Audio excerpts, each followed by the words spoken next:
Nobody taught you to love yourself. They taught you something much more profitable: how to abandon yourself politely.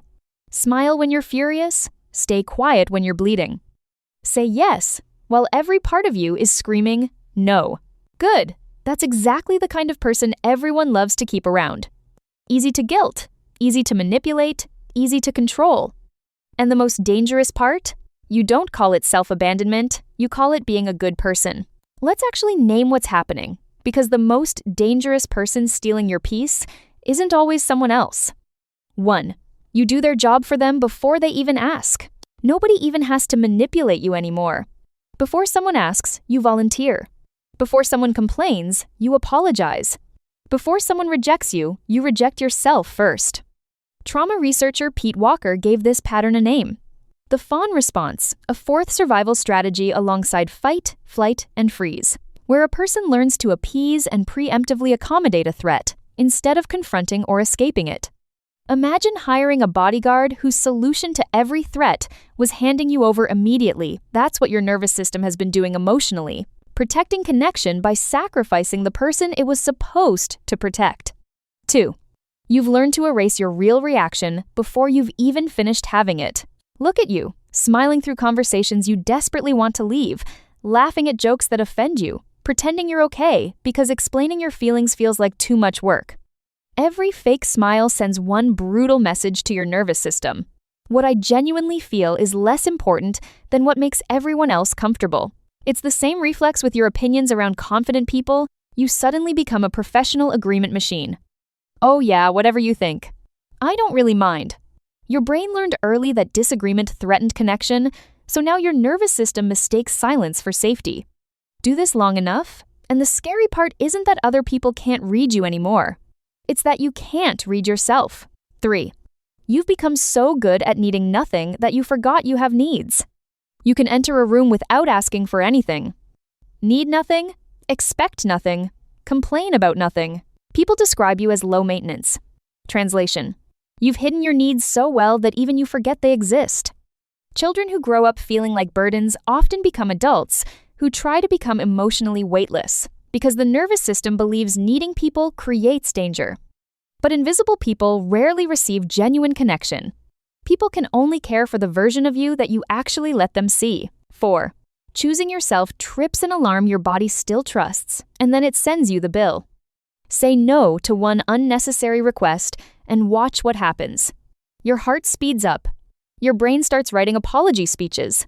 You feel like you've committed some unforgivable crime. That's not guilt. That's conditioning your nervous system still believes disappointing someone threatens your survival. Healthy people think they're disappointed. You think, I'm a terrible person. Disappointment belongs to them. The shame belongs to programming you never questioned. And if you don't pay attention to that shame, it doesn't just disappear every swallowed frustration, every hidden disappointment, every fake I'm fine gets stored somewhere. Your nervous system keeps the receipt. Then one ordinary Tuesday, someone asks one harmless question, and suddenly you're crying over something that happened 3 years ago. People call it overreacting. It's actually emotional debt finally demanding payment. 5. People quietly stop respecting what they realize they can always access for free. When someone realizes you'll always adjust, always forgive, always tolerate, always say yes, they stop seeing your kindness as generosity. They start seeing it as availability. People naturally value things with limits. Remove every limit from yourself, and you accidentally teach people that access to you costs nothing. And people often treat free things carelessly. 6. The first time you protect yourself, it will feel like betrayal. That's not a sign you're doing it wrong. The first boundary feels cruel. The first honest conversation feels terrifying. The first no feels illegal. Of course, self-respect feels unfamiliar. You've spent years practicing self-sacrifice, and your brain always labels unfamiliar experiences as dangerous before it learns they're safe. That's not you doing something wrong. That's your nervous system updating old survival rules. Self-betrayal rarely begins in adulthood. It usually starts in childhood, when you learned which version of yourself received acceptance: the quiet version, the obedient version, the useful version, the easy version. So you buried everything else. Not from lack of courage, because children adapt to survive. The tragedy is, those adaptations often become permanent identities. You stop knowing where your real personality ends and your survival strategies begin. You call it being easygoing. It was never a personality trait. It was a treaty you signed before you were old enough to read the terms. And treaties like that don't expire on their own. Nobody sits you down at 18 and says, "You can stop now. It's safe." So you keep renewing it. In friendships where you're always the one who adjusts. In relationships where your needs quietly move to the back of the line without anyone even asking them to. In jobs where you say yes to the extra project because saying no still feels, somewhere in your body, like it might cost you everything. Here's what makes it so hard to catch. Nobody else can see the treaty. They just see someone easy to be around, someone who never causes problems, someone who somehow always seems fine. So they have no reason to ask if you're okay, because you've spent years making sure the answer always looks like yes.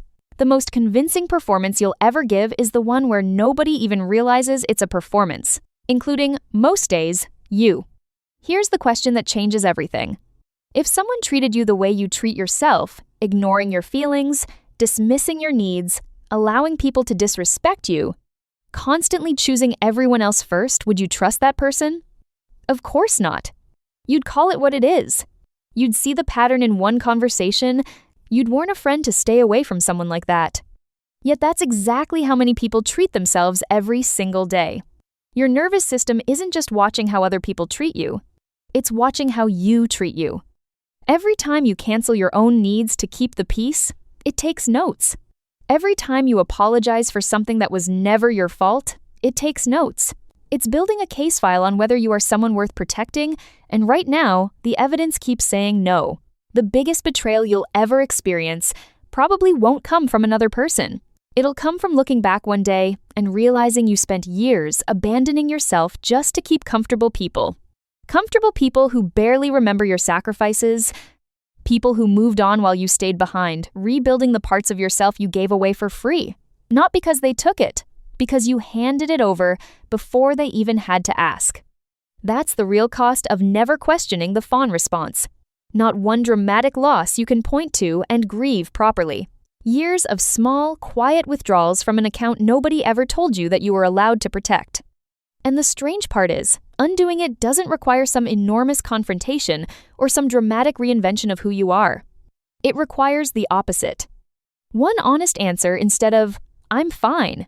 One boundary that doesn't come wrapped in 3 apologies. One moment where you let someone see you disappointed instead of managing their comfort first. Small enough that it feels almost anticlimactic. Repeated enough that your nervous system finally updates the file. Healing isn't becoming selfish. It's becoming trustworthy to the one person who's been watching how this ends the whole time. Not your friends, not your family. You. Starting with the one relationship you were never supposed to sacrifice. Bitter vaccine. Medicine for the mind, no sugar added.